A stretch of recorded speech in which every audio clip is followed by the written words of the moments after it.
வாழ்க்கை பத்தி ஏதாவது தெரிஞ்சுதா? செக் பண்ணிட்டு இருக்கோம் மேடம், உடனே கண்டுபிடிச்சிடுறோம். வாழ்க்கைன்னா ஜாலியா இருக்கணுமா வேணாமா? இருக்கணுமா வேணாமா? லொகேஷன் ட்ராக் பண்ண முடிஞ்சதா? சார் மானிட் பயமா இருக்குப்பா.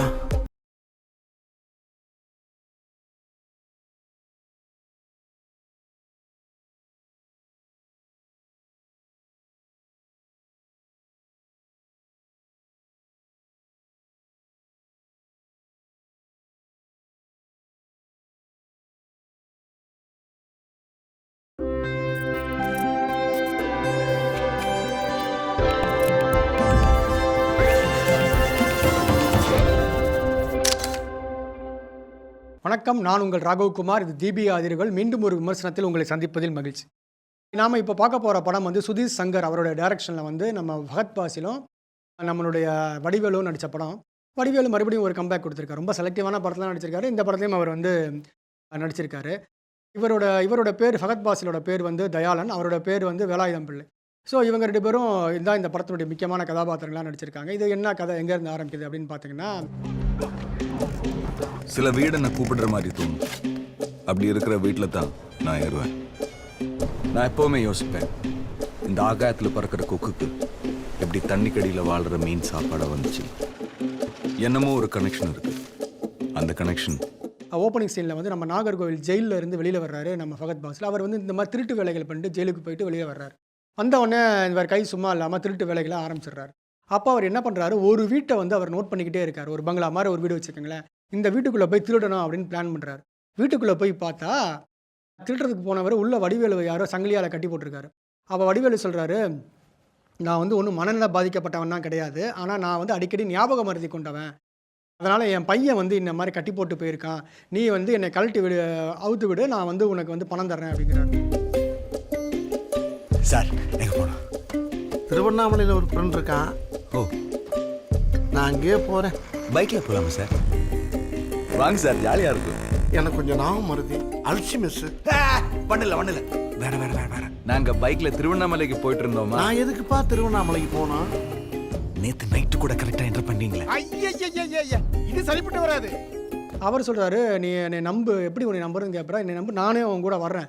என் கையில் காசு இல்லை, ஏடிஎம்மில் போய் எடுத்துக்கலாம். நாகர்கோவில் பஸ் ஸ்டாண்டில் வந்து ஏடிஎம் இருக்கும், அங்கே போய் நம்ம எடுத்து 2 பேரும் போகலாம் அப்படிங்கிறார். என்னை வந்து ட்ராப் பண்ணிடு அப்படிங்கிறார். இவங்க 2 பேரும் சரின்னு அக்ரிமெண்ட் போட்டு ஃபஹத் பாசில் என்ன பண்ணுறாரு, நம்ம வடிவேலை கூட்டிகிட்டு போய் பணம் எடுக்கிறாரு.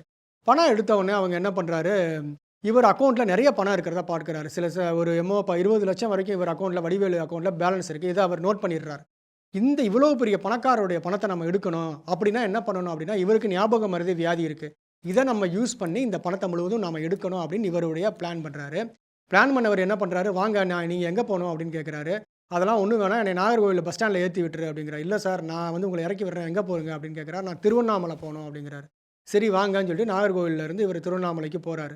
போகிற வழில திடீர்னு ஏதோ கன்ஃபியூஸ் ஆகி என் பொண்ணை பார்க்கணுன்றார். உடனே அங்கேருந்து இவர் வந்து ஈரோடு, கோயம்புத்தூர் போகணும் அப்படிங்கிறார். அந்த பக்கம் ட்ராவல் ஆகுது. இப்படி பல இடங்களுக்கு அவர் போகிறார். பிளான் என்ன? ஏப்பா, ரொம்ப நேரமாக ஒரே கியரில் போகிற போல் இருக்கேன், கொஞ்சம் கியரை தான் மாற்றுவேன். ஆனால் ஒரு டயத்தில் ஆடியன்ஸுக்கு அந்த திரைக்கதை என்ன சொல்லுது அப்படின்னு பார்த்தீங்கன்னா, ஒரு இடத்துல இவர் வந்து வடிவேலு ஞாபக மருதிக்காரர் கிடையாது, இவர் வந்து ஒரு குற்ற பின்னணி கொண்டவர் அப்படின்னு சொல்லி நமக்கு காட்டுறாங்க.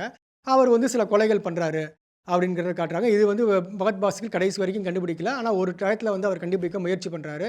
இந்த கொலைகள் எதற்காக நடந்தது, இந்த ட்ராவல் எதற்காக அப்படின்றதையும் அந்த படம் வந்து சொல்லுது.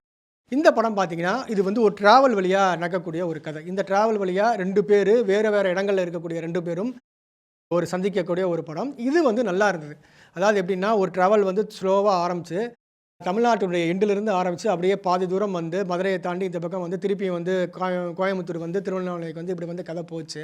இந்த இந்த ட்ராவல் இருக்கு இல்லையா, இதில் இவங்க சந்திக்கக்கூடிய மனிதர்கள், இவங்க தங்குற இடம், இந்த 2 இடம், இவங்க 2 பேருக்குள்ள இடையே ஏற்படக்கூடிய சின்ன சின்ன பேச்சுவார்த்தை, அதே மாதிரி அந்த நட்பு எல்லாமே மெதுவாக ஸ்லோவாக கிராஜுவலாக ஆரம்பிச்சிருது. முதல்ல 2 பேருமே அந்நியமாக நமக்கு தெரிகிறாங்க. ஆனால் அவங்க ஒரு கட்டத்தில் வந்து 2 பேருமே இணைஞ்சிடுறாங்க.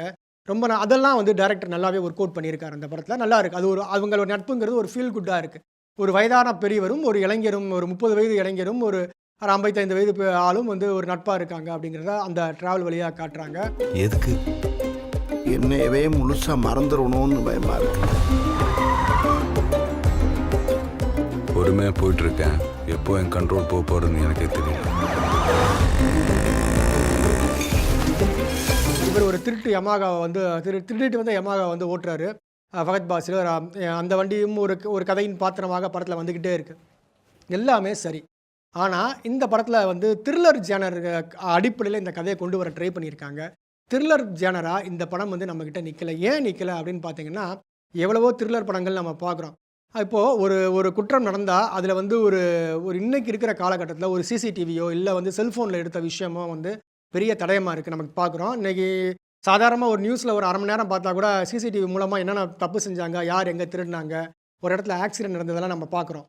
ஆனால் இவங்க 2 பேருமே கிட்டத்தட்ட தமிழ்நாட்டினுடைய தெற்கில் ஆரம்பித்து எண்டு வரைக்கும் ட்ராவல் பண்ணுறாங்க. ஆனால் இவங்களை கண்டுபிடிக்கிறதுக்கு போலீஸ்காரங்களுக்கு எந்த ஒரு சிசிடிவியும் பார்க்கணும்னு அவங்களுக்கு தோணவே இல்லை. ஒருத்தருடைய செல்ஃபோனில் கூட அவங்களோட எந்த விஷயத்தையும் எடுக்கவே இல்லை. இது வந்து ஒரு த்ரில்லர் ஜேனரில் ஒரு படத்தில் வந்து ஒரு மைனஸ் பாயிண்ட்டாக இருக்குது. ஒரு சிசிடிவி கேமரா சாதாரணமாக இருக்கும். ஆனால் இவர் ஹோட்டலில் போய் தங்குறாங்க. பஸ் ஸ்டாண்டில் இவர் கிளம்பி போகிற பஸ் ஸ்டாண்டில் சிசிடிவி கேமரா இருக்குது. அதே மாதிரி இவங்களுடைய ஏடிஎம் கேனில் இருக்குது. இப்படி போலீஸ்காரங்க வந்து திருடு போன பைக்கை கண்டுபிடிக்கிறாங்க போது ஒரு சிசிடிவி கேமராமே அவங்க வந்து பார்க்கவே இல்லை. அப்படிங்கிறது நமக்கு ரொம்ப ஆச்சரியமாக இருக்குது. இதில் வந்து ஒரு போலீஸ்காரர் அந்த பைக்கு காணாமல் போன இடத்துல வந்து அந்த கேமராவை நோட் பண்ணியிருந்தாலே மேக்ஸிமம் கதை சீக்கிரமே முடிஞ்சிருக்கும். ஸோ அதனால் வந்து இந்த மாதிரி விஷயங்கள்லாம் படத்தில் வந்து அவர் கோட்டை விட்டுட்டாருன்னா சொல்லலாம். அதே மாதிரி கோவை சாரில் வந்து துப்பறிகிறாங்க. இந்த மாதிரி யார் கொலை பண்ணா, எப்படி இந்த பைக்கெலாம் காணாமல் போச்சுன்னு. அதெல்லாம் வந்து அவங்க வந்து ஒரு இன்வெஸ்டிகேட் பண்ணுற மாதிரியே தெரியல. வர்றாங்க, 2 நிமிஷம் கேமரா முன்னாடி நிற்கிறாங்க, ஒரு மாதிரி பேசிவிட்டு டயலாக் பேசிட்டு போயிடுறாங்க. மற்றபடி அந்த அவங்களுடைய ரோல்ன்றதெல்லாம் ஒன்றும் பெருசாக இம்ப்ரெஸ் ஆகலை. படத்தில் இவங்க 2 பேரும் தான் ஒட்டுமொத்த படத்தையுமே தாங்கி நிற்கிறாங்கன்னு சொல்லலாம். யார் நம்ம ஃபகத் பாசிலும் நம்ம வடிவேலும் தான். 2 பேரோட நடிப்பு ரொம்ப நல்லா இருந்தது. மாமன்னனுக்கு அப்புறம் வந்து ஒரு நல்ல நடிப்பை 2 பேரும் சேர்ந்து கொடுத்துருக்காங்க. ஆனால் மாமன்னன் மாதிரி வர வேண்டிய ஒரு திரைக்கதையை சரியாக அமைக்காதனால இது இன்னொரு மாமன்னனாக இந்த படம் வரல அப்படின்றதெல்லாம் சொல்லணும். இதில் பார்த்தீங்கன்னா இப்போ இளையராஜாவுடைய பாடல்களை எல்லாருமே எடுத்து யூஸ் பண்ணுறாங்க. இந்த படத்துலையும் அவருடைய பையன் யுவன் சங்கர் ராஜா ஒரு பாடலை எடுத்திருக்காரு. நேற்று ஒருத்தரை பார்த்தோம். அந்த பாட்டை வந்து எடுத்து அப்படியே யூஸ் பண்ணியிருக்காங்க. உண்மையிலே சொல்லப்போனால் யுவன் சங்கர் ராஜா இசையமைச்ச மற்ற பாடல்களை விட இந்த படத்தில் அந்த இளையராஜா பாடின அந்த பாட்டு வந்து ரொம்பவே நல்லா இருக்குதுன்னு சொல்லலாம். இளையராஜா டியூனில் வந்து அந்த பாடல் ரொம்பவே நல்லா இருக்குது. அதை அவர் வந்து ரீமேக்லாம் ஒன்றுமே பண்ணலை, அப்படியே எடுத்து காப்பி பேஸ்ட் பண்ணியிருக்காரு. ஸோ அதுதான் அந்த பாட்டு தான் நம்மளால் ரசிக்கவும் முடியுது இன்றைக்கி. இதுதான் யதார்த்தமான உண்மையும் கூட. இதுக்கு இளையராஜா எப்படி ரியாக்ட் பண்ண போகிறாருன்னு நமக்கு சரியாக தெரியல. எனிவே இந்த படம் வந்து ஒரு நட்பை விரும்புபவர்களுக்கு இந்த படம் நல்லாயிருக்கும். ஆனால் இது த்ரில்லர் மூவியாக இந்த படம் நம்மக்கிட்ட நிற்கலை. நன்றி, வணக்கம். மீண்டும் அடுத்த ஒரு விமர்சனத்தில் உங்களை சந்திக்கிறேன். உங்களிடமிருந்து விடைபெறுவது ராகவ் குமார், தீபிகா அதிர்வலுக்காக. நன்றி, வணக்கம்.